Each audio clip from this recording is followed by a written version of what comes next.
Dominic, was your question for John Hunter? Jerry? We'll go with Jerry next.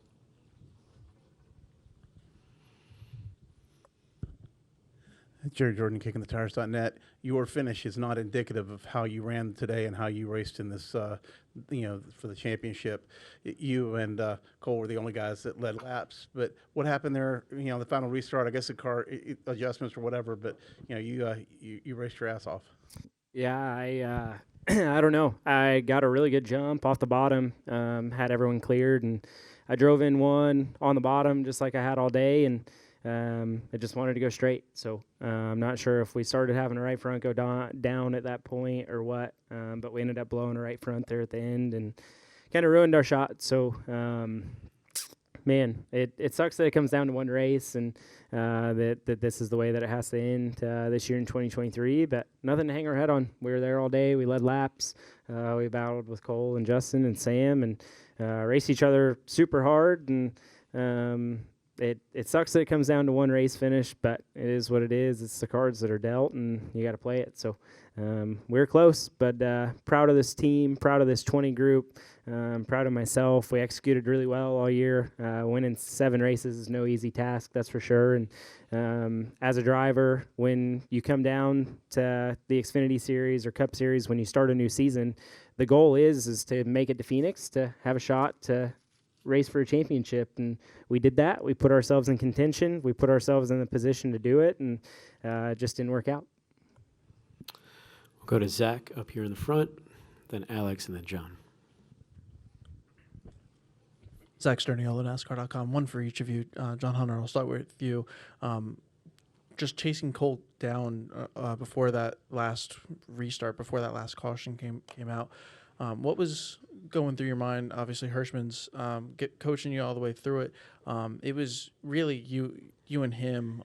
It seemed like it was going to come down to either one of you two. What was going through your mind in those moments? Not much. To be honest, I don't know. I was thinking about what I was doing and where he was beating me, where I was beating him, where I was able to make lap time, what my car was doing, what I felt like I needed to do with inputs to try and make it better, trying to get off the corner to get a run to him. There's a lot going on, passing lap cars, so wasn't really thinking about anything other than trying to go get him and focusing on our car and what I had to do to catch him. And Justin, for you, a lot of adversity to overcome today. Spinning early, you charged your way through the field in that first stage. What can you say about the resiliency of yourself, Eddie, and Jim Pullman to keep you in the game and give you a shot to chase this championship? Yeah, I mean, I about cleared myself and John Hunter out on the second lap. I was expecting, I don't know, I guess I thought it was going to stick. I think my lap was like his last restart. Like, I drove in there expecting it to stick, and it didn't quite, and I had 2 options, either run right in the side of him, which I think we did touch a little bit, but, like, I was going to clean us both out or spin it out. And I think the resiliency is I didn't get hit by anybody, so that makes it a plus. But, just all night, we battled back through that. We were on an old set. We actually put that set we spun on back on it. And so then you kind of second-guess some adjustments. I felt like for me, we were a little too loose on the short run. I was bummed to see that last caution. I mean, we were gaining 3 to 5/10 a lap on both Cole and John Hunter. And it was going to, like, if you looked at the way it was going to shake out, I mean, we were literally going to be right on their bumper whenever we got to the end of the race. So, I felt like we did all the right things. We just had way too good of a long-run car and not quite good enough on the short run. So, I can't say enough about everybody at Junior Motorsports. I mean, 360-some days ago, we hit the reset button. I mean, we literally took people and changed roles and changed teams, and nobody that was on any car was on somebody else's car the year before. And I mean, we called it a huge audible, and it takes a lot for a team to kind of reorganize and reshape, and then come back and still, as John Hunter said, put yourself in position at Phoenix. I mean, when you start out at Daytona, your only goal is to make the Final Four, right? And it's one race. We could have wrecked on lap 2 and been out, or we could go all the way down to the end. And probably going to second guess my the amount of space that I gave Cole on that last restart, getting into 3. But on the other side of it, I mean, Cole's car was so good on the short run. It was so hard to hold him off. I mean, even when we got 3 wide down the back, I'm like, man, it's everything I've got. And so I was blown away that he even got to my left rear off of 2. So, all in all, it was a good night for us. Disappointing, but I walked out of here last year really bummed about the way the night went because I felt like I didn't do a good job. Tonight, I walked out of here. I gave 100%. We did everything right. Just didn't work out for us. Go to Alex. Alex Etler, Charlotte Observer. John Hunter, you shared a brief conversation with Joe Gibbs on pit road after the race. What did he say to you, and just generally, what has Joe Gibbs Racing meant to you? It's meant a lot. It's been a great opportunity for myself and my career, and I've had a lot of great partners along the way. Toyota TRD has been a huge help in making everything happen with Joe Gibbs Racing this year, and really the move back for me to go to the Truck Series and then to the Xfinity Series this year. But shared a couple words with Ty and Coach, and just talked about kind of the day and put ourselves in contention, and that's really all you can do. It sucks that it didn't work out, but it kind of is what it is, and just keep your head up and keep digging.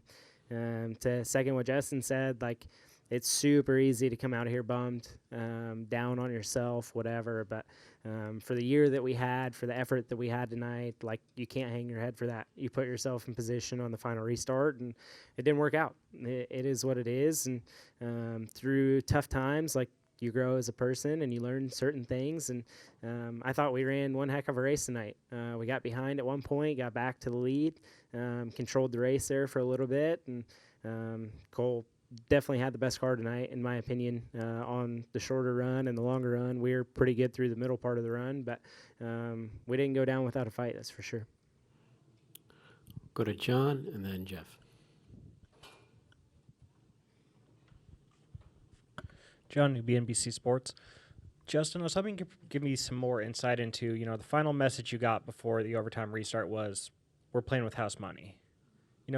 That particular message, I was just curious about it. Yeah, I mean, last week we were sitting on that red flag, and I'm pretty good at math. Like, if I have one strength in school, it was math, and the math wasn't mathing. And I know that means I wasn't very good in English, right? But the math wasn't mathing, and I gave myself a healthy 5%. Felt like that was pretty generous last week. And when the race ended, lo and behold, we're the winner of the race, and we made it in the Final Four. Hindsight, I guess it wouldn't have mattered. Sheldon would have won the championship. But if I'd have just let Sheldon win last week, it would have knocked 0-0 out, with all the stuff. And then we wouldn't have had to race Cole. So maybe that was a better plan. But I couldn't calculate the math that good last week. But honestly, we went into this week and we said, okay, we shouldn't have made it, right? I mean, we should have based on the year we had. And John Hunter's right. You do all the right things throughout the course of the year to put yourself in best position you can for the playoffs. But we still didn't have the points at the coming to the last restart at Martinsville, and it took what happened to make it in. And as John Hunter said, I thought we did everything right on the restart. To get to Cole's outside, to be on the top, I felt like the bottom all night on the restarts. Like, if you did what John Hunter was able to do and get clear, it's a different story. But if there's somebody out there, it's so hard to kind of stop your momentum. And so my spotter said, hey, I think I like the 20 better on this restart. I think you should follow the 20. And at the last possible second, I sucked up behind a 0-0, and he's like, oh, well, all right then. And then that's when Jim Pullman told me, we're playing with house money. And at that point, I thought, as he kind of alluded to earlier, but we all four battled all night, but it was clean. Like, we pushed each other to limits that I don't know that I've seen be pushed to and be that clean. Side by side, battling each other, taking lines away, and really, like, that was fun. You know what I mean?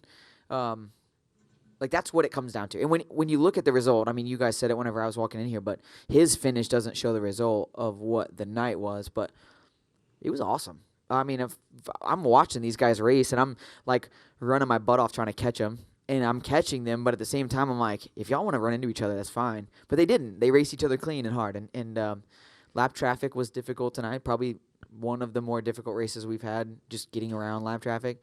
Seemed like every time you'd be running the top, they'd switch from the bottom to the top right in front of you, or vice versa. But the house money thing is just truly, at the end of the day, you got to go for broke, and we left everything on the table, and that's all there was. Jeff, is there a question for John Hunter? For both. Okay, go. Yeah. So, I mean, I wanted to follow up on the clean racing things. You watched last night's race, not exactly the best show of racing in a championship. You guys did the opposite, essentially, on the restart, when I'm sure somebody could have cleaned the whole championship 4 out, essentially, right? So is there a sense of pride that you were able to race that hard and come away with, a good finish for all? I mean, sorry for you, John Hunter, with your tire and stuff, but Is what it is. but you know what I'm saying? Yeah, for sure.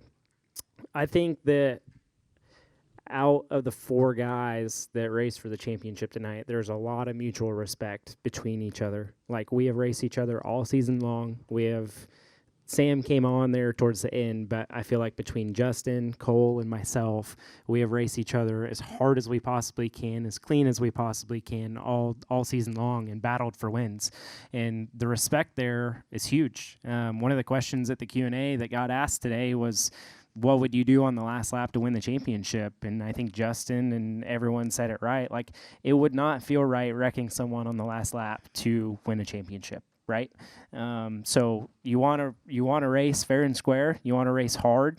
If you door each other or whatever it may be, it's still racing hard, right? But you're not going to go out. You're not going to wreck anyone, and it's just a respect factor, in my opinion. As you grow up and you gain experience and you run in different series, you tend to learn that really fast. Cole, myself, and Justin all have Cup experience. We've all been humbled from the Cup Series pretty quickly, I would say. Very quickly. And as you move up in the ranks, there's just a different respect factor between race car drivers. One of it is experience, in my opinion, and some of it is getting a butt whooping after doing something stupid, or learning from doing something stupid through the years. And you live and you learn. You can't beat experience. It's super valuable. I just follow that sentiment. I mean, to look at what we had this season as racing, obviously there's a lot of young, talented race car drivers that are coming up, and they're fast.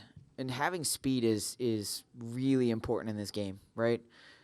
But I feel like I know I've heard lots of guys talking about it, but the respect level amongst the guys coming in is 0, right? Because they trying to prove a point, trying to earn a name. And even Sam and I have talked a lot about this, right? Sam pushed and took and banged and wrecked and did all these things, right? And when it finally clicked, it was like a light switch, right? And now all of a sudden, you put yourself in good position. You put yourself in the front.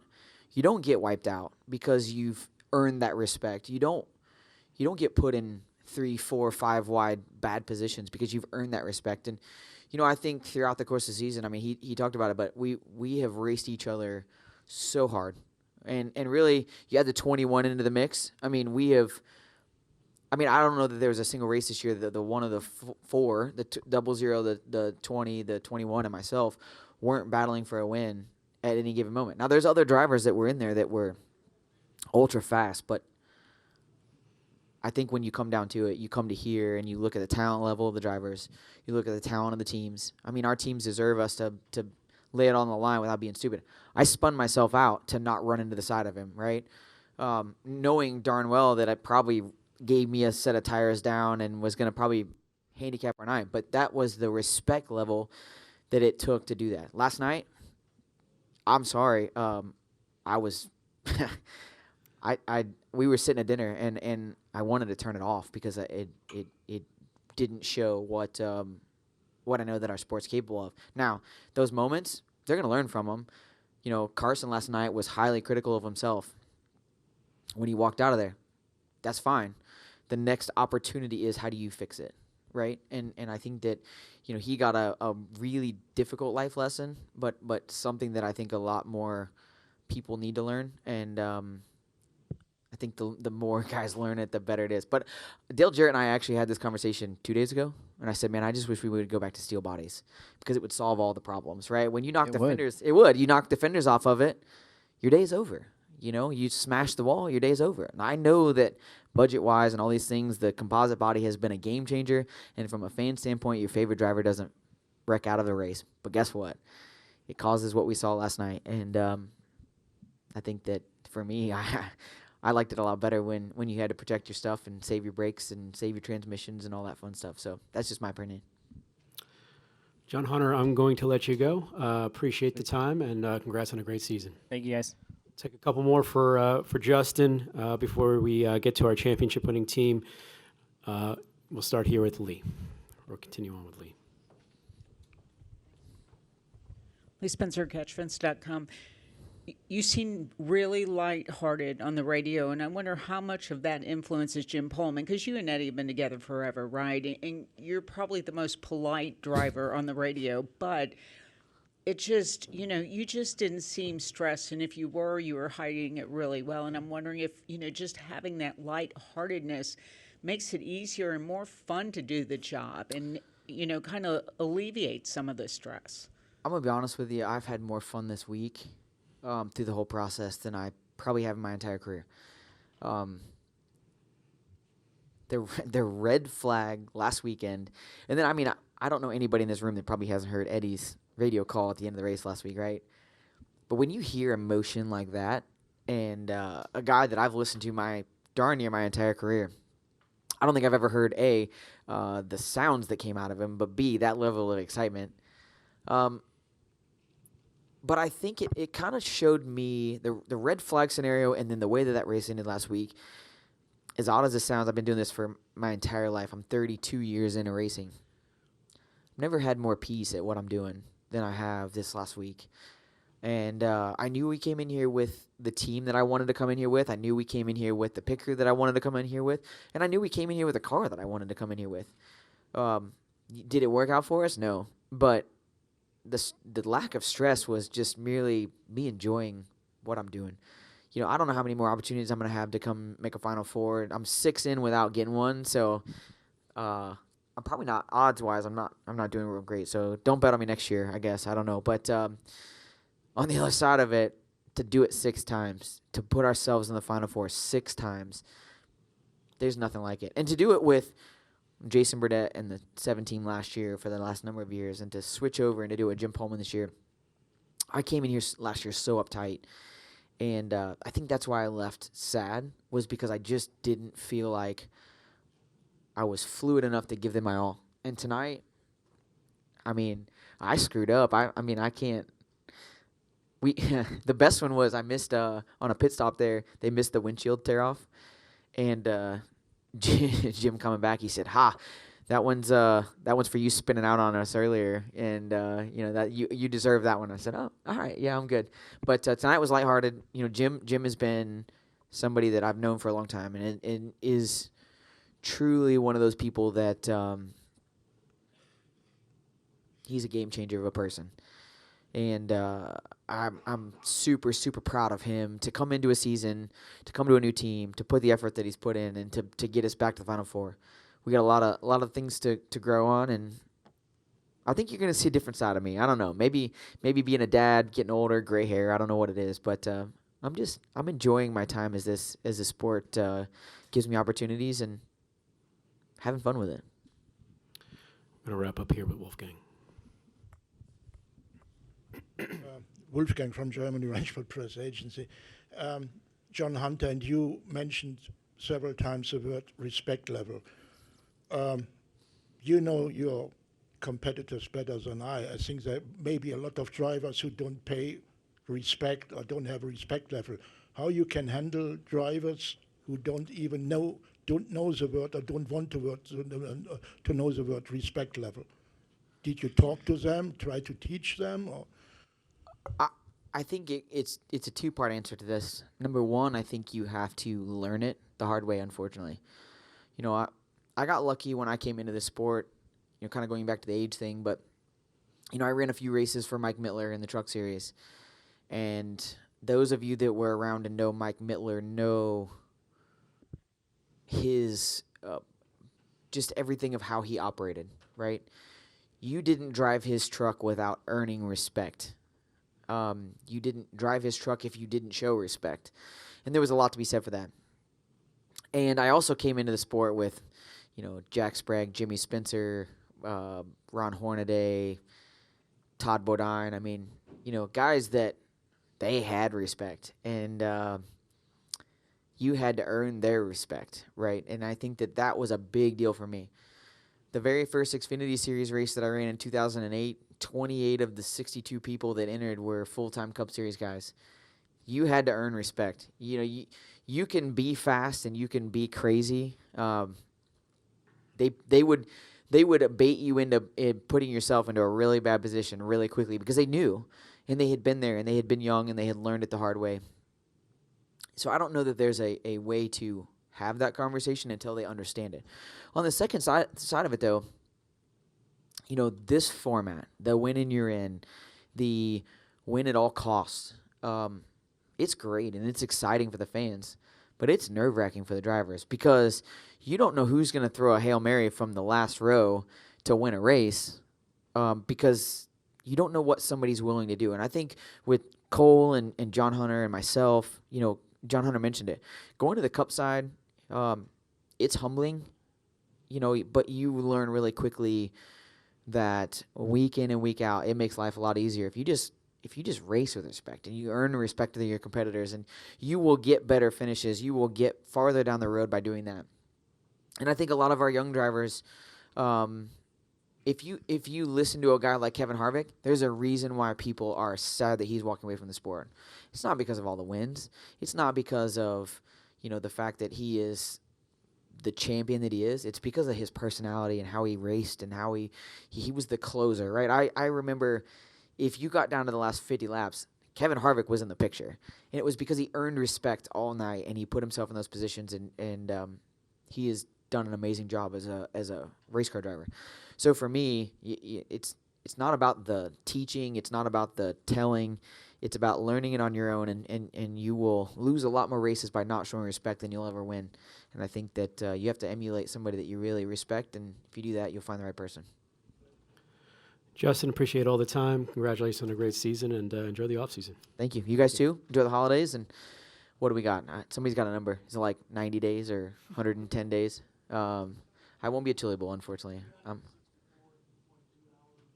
364.2 hours. I like it. Listen, I think it goes without saying, but what you guys do in the media for this sport, for our fans, is incredible, and I can't say thank you enough. I mean, I get to do this week in and week out. We all travel as carnies together, right?